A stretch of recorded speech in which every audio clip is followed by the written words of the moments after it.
Hello friends, जय माँ लक्ष्मी। सुबह की शुरुआत हुई कुछ इस तरीके से। मैं नहा के हो गई रेडी। मैं जा रही थी दूध लेने। मम्मी यहाँ ड्राई फ्रूट को पीस रही थी क्योंकि दूध बना रही थी ड्राई फ्रूट वाला। और हमारा सिलेंडर हो गया था ख़त्म, तो मैं दाल बना रही थी। और जो मैंने आटा गूँथ रखा था रोटी के लिए, उसको लिट्टी बना के दाल में डाल दिया। बहुत ही अच्छा होता है, आप लोग भी ज़रूर ट्राई कीजिएगा अगर आपके सिलेंडर ना ख़त्म हुआ हो तब भी।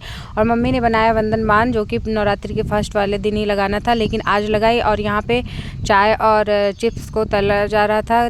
शाम का टाइम हो गया था और यहाँ बाबू बाहर खेल रही थी बिट्टी के साथ। और फिर उसके बाद मैंने दिखाया कि आपको बंधन बांध लगा दिया है मम्मी ने। और फिर यहाँ पे शाम हो गई थी। यहाँ पे हो रही थी पूजा। मेरी छोटी वाली बहन बार बार वीडियो में छुपती रहती है, तब भी मैंने उसको कैमरे में कैप्चर कर लिया। और यहाँ पे मैं बाबू को लेके खिला रही थी। उसके बाद मैं आ गई थी किचन में। मम्मी बना रही थी फलार।